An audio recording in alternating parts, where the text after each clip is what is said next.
பாத்துமா, உட்காரு உட்காரு முதல்ல. பாத்து. என்னமாச்சு உனக்கு? ஒரு மாதிரி தலை சுத்துற மாதிரி இருக்கு, தாகமா இருக்கு. ஒரு நிமிஷம். தண்ணி இல்லையே. கொஞ்சம் இரு, நான் இப்ப வந்துடுறேன். அக்கா, ஒரு கர்ப்பிணி பொண்ணு பாவம் அங்க முடியாம உட்கார்ந்துட்டு இருக்காங்க. கொஞ்சம் தண்ணி வேணும். அந்த பொண்ணுக்கெல்லாம் தண்ணி தர முடியாதுமா, போமா. அக்கா ப்ளீஸ் கொஞ்சம் கொடுங்கக்கா, கர்ப்பிணி பொண்ணு.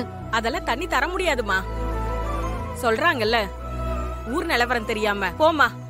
என்னது, கர்ப்பிணி பொண்ணுக்கு மயக்கமா இருக்குன்னு சொல்லி தண்ணி கேட்டா குடுக்க மாட்டேங்கிறாங்க.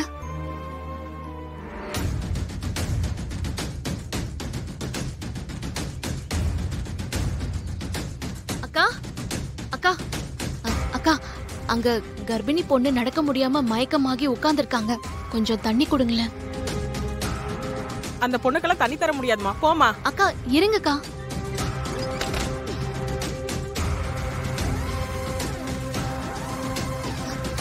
அண்ணா அண்ணா, கொஞ்சம் தண்ணி கொடுங்கண்ணே. அங்க ஒரு கர்ப்பிணி பொண்ணு மயக்க வந்து உட்கார்ந்துருக்காங்க. அந்த பொண்ணுக்கா தண்ணியெல்லாம் தர முடியாது, போமா. அண்ணா கொஞ்சம்.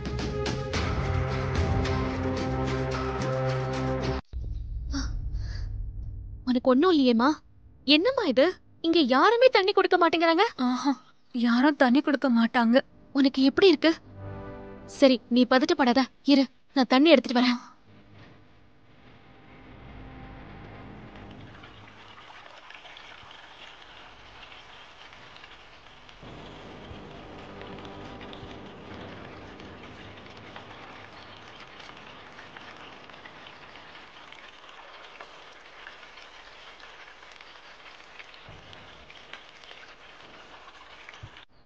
ஆனா பத்மான்னு பேரை சொன்னாலே எல்லாரும் இங்க பயந்து ஒதுங்குறாங்க. அவங்க மருமக கூட என்ன ஊரை விட்டு போக சொல்றாங்க. இப்ப நான் என்ன பண்றது, யார கேக்குறது? எப்படியாவது மூக்குத்தியை கொண்டு போய் அம்மனுக்கு போடணுமே. அப்பதான் என் ஹஸ்பண்ட் சாரோட உயிர் எங்க இருக்குன்னு தெரிஞ்சு அவரை காப்பாத்த முடியும். அம்மா தாயே மீனாட்சி அம்மா.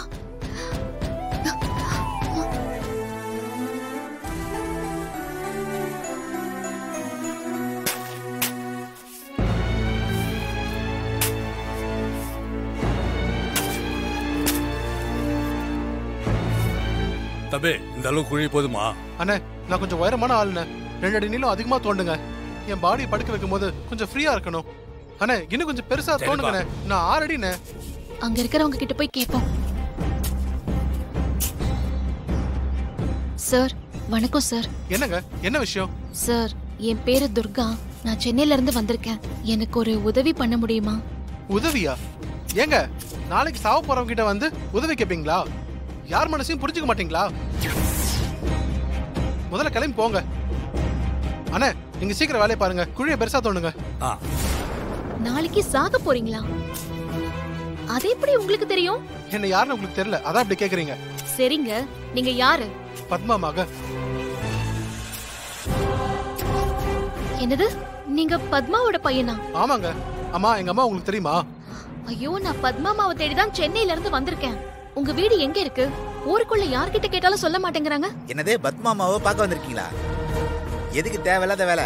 மரியாதையா ஊருக்கு திரும்பி போயிடுங்க. இங்க பாருங்க, பத்மாமா பேரை சொன்னா ஏன் எல்லாரும் இப்படி விரட்டுறீங்க? ஏங்க, முதல்ல நீங்க இங்க இருந்து கிளம்பி போங்க.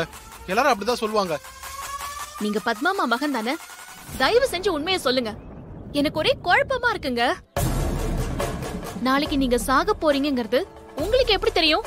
தயவு செஞ்சு சொல்லுங்களேன். நான் மட்டும் இல்லங்க, இந்த ஊர்ல யார்கிட்ட கேட்டாலும் யாரும் எதுவும் சொல்ல மாட்டாங்க. நீங்க திரும்பி போயிடுங்க. ப்ளீஸ்ங்க, நான் ஒரு முக்கியமான வேலையா உங்க அம்மாவை தேடி வந்திருக்கேன். எங்க அம்மாவை பத்தியும் எங்க குடும்பத்தை பத்தியும் தெரியாம வந்திருக்கீங்க. நாங்களே ரொம்ப நொந்து போயிருக்கோம். தயவு செஞ்சு முதல்ல கிளம்புங்க. ஐயோ, என் கணவர் உயிருக்கு ஆபத்து இருக்குங்க. அவரோட உயிரை காப்பாத்த எனக்கு இந்த மலையில இருக்கிற மீனாட்சி அம்மனோட மூக்குத்தி பத்தின விஷயங்கள் வேணும். மீனாட்சி அம்மன் மூக்குத்தியா? அந்த மூக்குத்தியை தேடிதான் நான் வந்திருக்கேன். அதனால என்னன்னு சொல்லுங்க. என்னதே அம்மனோட மூக்குத்தியை தேடி வந்திருக்கீங்களா? முதல்ல இந்த ஊரை விட்டு போறீங்களா இல்லையா? ஏங்க, உங்களுக்கு என்ன சொன்னாலும் புரியாதா? அண்ணா, குழி தோண்டி முடிச்சிட்டு வீட்டுக்கு வாங்க. அது மட்டும் இல்ல சிஸ்டர், துர்கா ஊர்ல இல்லாத நேரமும் நமக்கு சாதகமா தானே இருக்குது. துர்கா இங்க இருந்தா நம்மளால ஒண்ணும் பண்ண முடியாது. ஒருவேளை நாம கிளிய சாவடிக்கிறது துர்காவுக்கு முன்னாடியே கனவா அப்படியே வந்தா கூட கோலமலையில இருக்கிற அவளால உடனே கிளம்பி இங்க வந்து கிளியெல்லாம் காப்பாற்ற முடியாது சிஸ்டர்.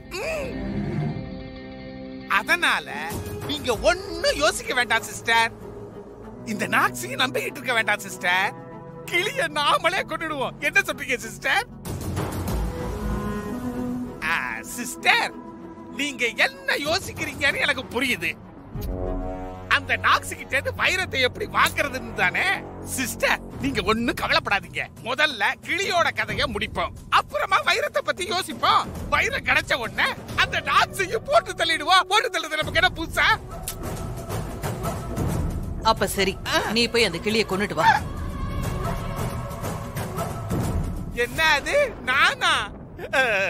நான் போய் எப்படி சிஸ்டர், நான் எப்படி கொல்லுவேன்? ஆஃப்டர் ஆல் கிளி தானே, அப்புறம் ஏன் இந்த தயக்கம்? போ, போய் அந்த கிளியை கொன்னுட்டு வா. நாகஜோதி வந்து கேட்டா நான் ஏதாவது சொல்லி அவளை சமாளிச்சுக்கிறேன். அது சிஸ்டர், நீங்க தான் வெள்ளி, நீங்க தான் கொல்லணும். பாக்க சிஸ்டர், நீ சொன்னது எல்லாமே கரெக்ட் தான். இந்த சான்ஸ விட்டா அப்புறமா என்னைக்குமே நம்மளால சூர்யாவை சாகடிக்கவே முடியாது. அதனால நீ போய் அந்த கிளியை கொன்னுட்டு வா. இந்த ட்விஸ்ட நான் கொஞ்சம் கூட எதிர்பார்க்கலையே. இப்ப என்ன பண்றது? நம்மள எல்லாம் கோத்து விடுது. சிஸ்டர், கிளிக்குள்ள இருக்கிற நம்ம மாப்பிள சூர்யா என்ன பார்த்துட்டா நான் என்ன சிஸ்டர் பண்றது? சூர்யா உன்னை பார்க்காம இருக்கிறதுக்கு நான் ஒரு ஏற்பாடு பண்றேன். என்ன பண்ண போறீங்க? இரு வரேன், தள்ளு. ஐயோ, வாயை கொடுத்து மாட்டிக்கிட்டேன்.